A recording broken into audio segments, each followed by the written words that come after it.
Yo, man, I told you. Wow. So everybody was like coming to Nick Cannon's defense, and I even said on here yesterday. I said I applaud him. I still think he's corny though. But so he got fired yesterday. Probably felt real shitty because a lot of people got fired underneath his firing. A lot of people that depend on him that work for a while and out. And I'm not even talking about just like comics. I'm talking stage handlers, camera crew, bodyguards, makeup artists. People lost a lot of jobs. Everybody got fired on their day off, and he probably was feeling like, oh, damn, it's my fault. Nonetheless, he apologized to the Jewish community. Like I told you, Jews run the media. People was checking my, oh, how you know? You could look this shit up on Google, man. Look up who owns Hot 97. Look up who owns most of these rap stations, most of these media outlets in general. Jews.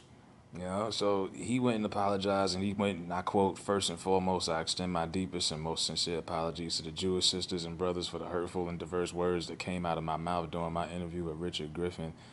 They reinforced worse stereotypes of a proud, magnificent people. I feel ashamed for the uninformed and naive place that these words come from. The video of this interview has been removed. So he took the video down, and then he goes on to talk about why the Jewish experience by more than 5,000 years. There's been so much more I've yet to learn. I've had at least a minor history lesson over the past few days, and to say that is eye-opening would be a vast understatement. And he says he wants to express his gratitude to the rabbis, community leaders, and institutions who reached out to help enlighten me instead of me chastising them. And he says, I want to assure my Jewish friends, new and old, that this is only beginning of my education.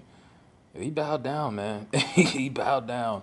They got Nick Cannon on his fucking knees out here. He bowed down right after, and it's like it's kind of disappointing because a lot of people were behind Nick Cannon. People who don't even like Nick Cannon were really supporting him and really riding hard for him. And people was like, "Oh, he need to start his own network. If it was that easy, it would be done."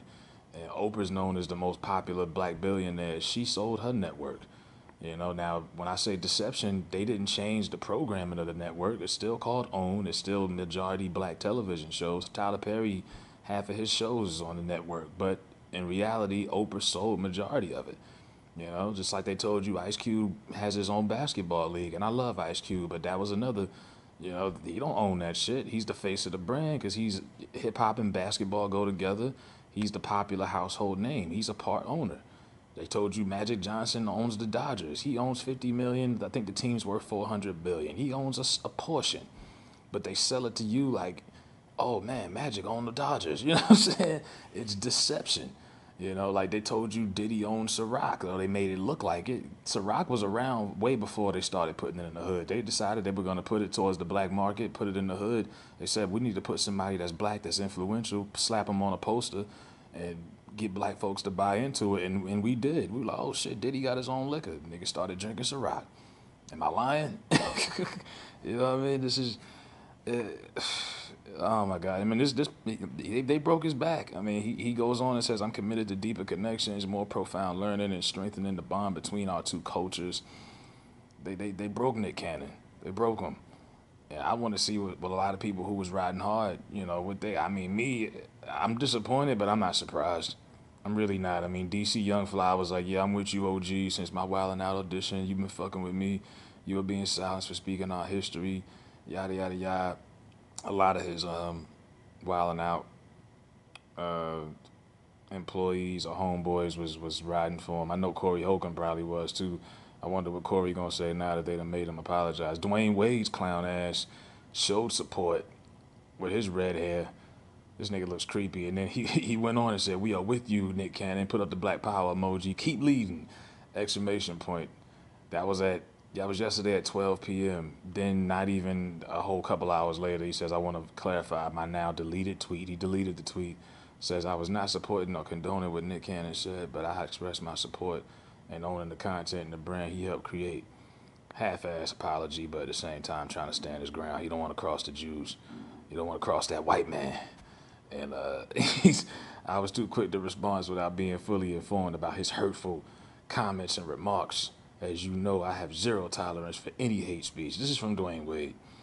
Uh, yeah, man. So this is niggas is really showing you who they are, and I mean, they got black people scared to speak. Like I said, it's a difference. There's a lot of black people that got money out here. It's a lot of black folks, wealthy celebrities, but they ain't got power. Oprah got money, she ain't got power.